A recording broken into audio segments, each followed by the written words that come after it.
Hello everybody. 안녕하세요. سلام بچه‌ها، وقتتون بخیر. امروز اومدم با یه ویدیو دیگه درباره روز الفبای کره‌ای. خیلی سعی کردم که زودتر ضبطش کنم ولی واقعا در طول روز خیلی سرم شلوغ بود و الان که دارم میذارم ساعت 7 شب ماه و زمانش توی کره گذشته، ولی خب حالا never mind. So let's go. بخش اول ویدیو: این زبان چه زمانی و توسط چه کسی ابداع شد؟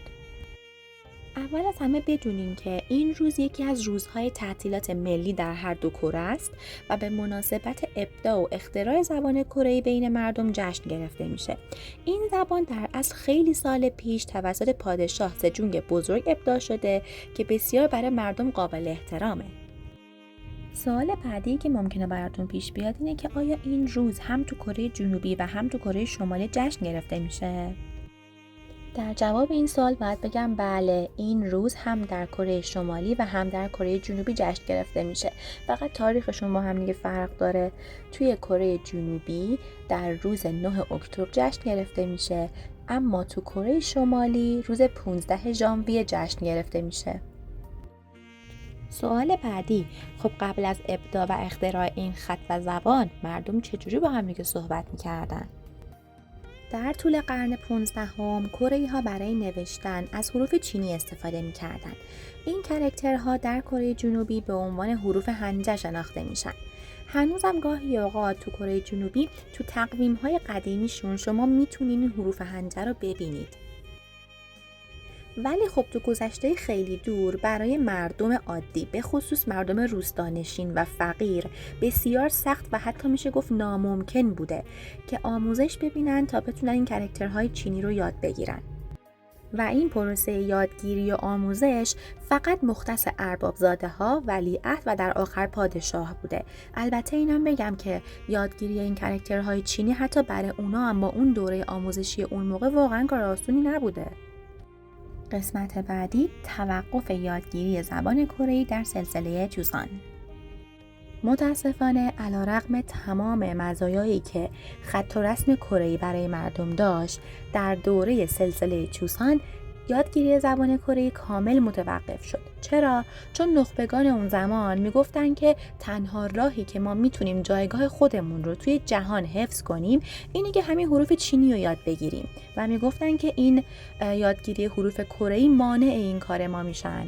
در اوایل قرن 16 بودش که رسم و خط کره‌ای عملاً توسط پادشاه ممنوع شد و تمام مراکز آموزشی که زبان کره‌ای رو آموزش میدادن هم تعطیل شدن.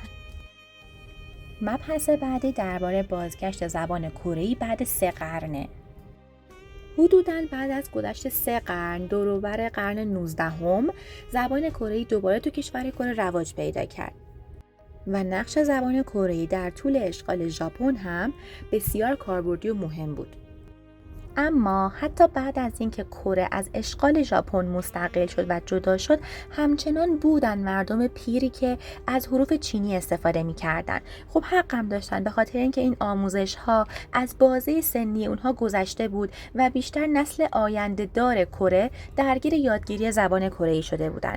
شما حتی اگه بتونین روزنامه‌های دهه 1950 تا 1960 میلادی رو پیدا کنین، می‌بینین که روزنامه هم ترکیبی از حروف چینی و کره‌ای بوده.